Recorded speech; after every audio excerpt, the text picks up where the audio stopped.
안녕하세요. 나오미 구강감매과의 서백권 원장입니다. 오늘은 이제 제가 요즘 따라서 이제 광대 재수술 하시는 환자분들이 많고, 그 다음에 이제 윤곽 재수술, 그 다음에 양악 윤곽 재수술, 재수술 환자에 대한 문의들이 상당히 많이 들어와요. 그래서 실제 수술하는 케이스들도 많고, 그래서 이제 이 광대의 재수술의 가장 큰 원인은 광대의 벌어짐입니다. 그리고 충분하지 않은 양의 이제 옆광대 축소를 얘기를 하는 거죠. 그래서 이런 광대의 절골을 하는 데 있어서 어떻게 하면 안정감 있는 그런 절골을 하게 되는지, 이때까지 어떠한 논문들이 나왔는지, 어떠한 방법대로 자르는지 조금 정리를 하고, 그런 것들이 무슨 장점을 가지고 있는지, 단점은 무엇인지 라고 이제 봤을 때 그런 것들에 대해서 오늘은 간단히 설명하는 시간을 갖도록 하겠습니다. 광대 절골술입니다. 그래서 논문을 한 3개 정도 준비했거든요. 한번 우선 대만 성형외과가 쓴 논문인데요. 418케이스, 광대술만 418케이스를 했다는 얘기는 꽤 많이 한 케이스입니다. 특히 논문을 추려서 이렇게 할 정도면은 이거보다 훨씬 더 많이 했다는 것에 대한 반증이거든요. 이 의사가 제시한 이런 418명이나 수술을 한 이런 방법은 L-쉐입입니다. L-쉐입인데 어떤 L-쉐입이냐면 이런 식의 L-쉐입입니다. 그리고 이 빗금친 부분은 뼈를 제거해서 버리는, 그래서 45도 광대와 옆광대를 축소를 할 수 있는 그런 형태의 이제 절골법을 제시를 하고 있는데요. 이 45도 광대, 옆광대를 줄이기 위해서는 이 절골된 광대가 안쪽으로 밀고 들어와야 됩니다. 이 밀고 들어오는 공간을 제공을 해주는 것이 이 빗금친 부분에 제거된 뼈라고 생각을 하시면 됩니다. 만약에 이 빗금친 뼈가 제거가 되면 이 뼈는 안쪽으로 말리게 되고, 동시에 이 옆광대가 안쪽으로 들어가게 되면 45도 광대와 옆광대가 동시에 축소가 될 수가 있는 것이죠.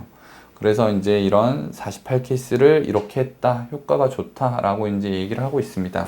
그런데 이제 제 입장에서 보면 이렇게 축소를 해놓으면 이 광대의 앞쪽 3분의 1에서 붙어 있는 이 부분부터 이쪽 사각턱 부위까지 아주 강력한 교근이 자리 잡고 있습니다. 그래서 수술 후에 교근이 기능을 하게 되면 이 아래쪽에서 받쳐줄 수 있는 그런 구조물이 없어요. 그렇기 때문에 안정성이 저는 좀 떨어진다고 생각을 하거든요. 하지만 결과는 되게 좋았다고 하니까.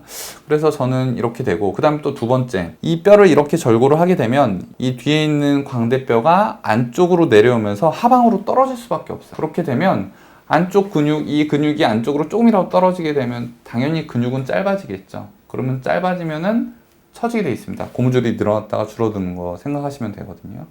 그렇기 때문에 과연 얼마나 많은 그런 임상적인 효과를 보였는지에 대해서는 조금 의문이긴 하지만, 그래도 많이 하셨고, 그 다음에 그거를 퍼블리시 할 수 있는 그런 결과들을 보여줬기 때문에 뭐 나쁘지 않은 거라고 생각을 합니다.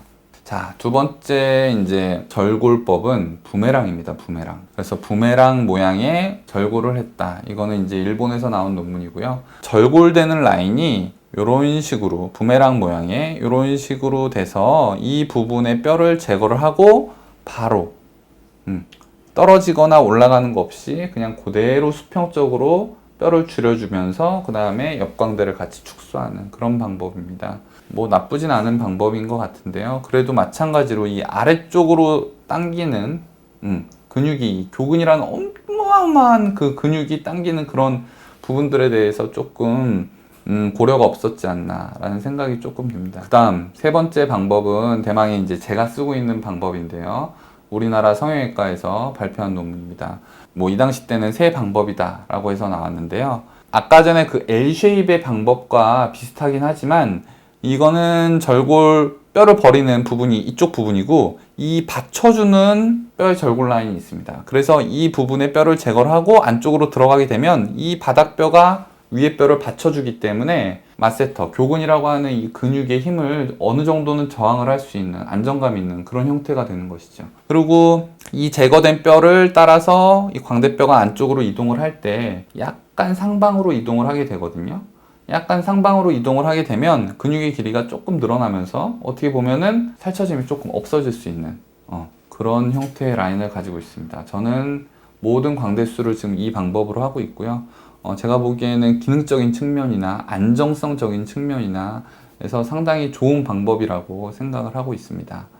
그런데 이제 이 방법이 먼저 나왔거든요. 제가 이 방법을 이제 나중에 설명드린 이유는 두 번째 이제 일본 의사가 쓴 그런 논문에서 그 대만 의사가 쓴 절골 방법과 한국 사람이 쓴 절골 방법과 자기 방법을 이제 비교한 내용을 자기 논문에 싣고 있어요. 그 내용을 잠깐 소개를 해드리겠습니다.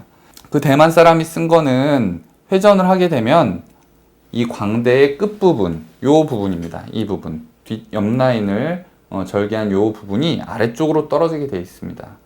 맞는 얘기입니다. 아까 전에 제가 설명을 드렸죠. 그 라인을 따라서 내려가게 되면 이 광대 부분이 아래쪽으로 돌게 됩니다. 그리고 우리나라에서 쓴 제가 세 번째로 보여드렸던 그 광대 절골법은 이 광대 부분이 위쪽으로 올라가게 된다고 나와 있어요. 그래서 이게 전부 다 잘못됐다라고 얘기를 하는 겁니다. 이 일본 논문에서는. 그래서 이 부메랑 모양으로 하게 되면 이 절골 부분이 수평으로 이동을 하기 때문에 올라가거나 내려가지 않기 때문에 자기네 방법이 좋다라고 이제 내용을 하고 있는 것이죠. 하지만 광대 축소술을 많이 해보신 분들, 특히 상방 고정을 많이 해보신 분들은 이게 상방 고정이 살처짐이나 그런 부분에서 상당한 메리트를 가지고 있는 것을 다 알고 계실 겁니다. 논문을 하나 더 보여드리면요. 이게 이제 마스터 머슬인데요.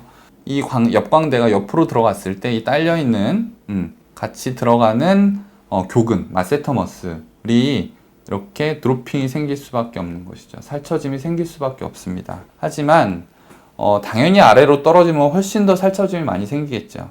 하지만 위로 올라갔을 때 이 근육이 늘어나면서 그러한 살처짐을 최소화할 수 있는 것입니다.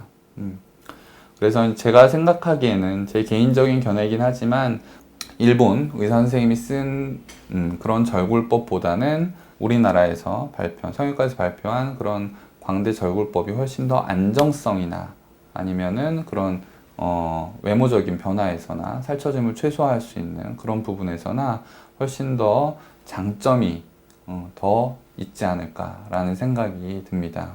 오늘은 이렇게 이제 광대 축소술, 그다음에 재수술에 있어서 제가 요즘에 좀 많이 하고 있는데요. 그런 재수술에 있어서 광대 절골법이 왜 중요한지, 왜 벌어지는지, 조금 더 안정성이 있으려면 어떻게 해야 되는지에 대해서 논문을 한 3편 정도 보면서 설명을 드렸습니다.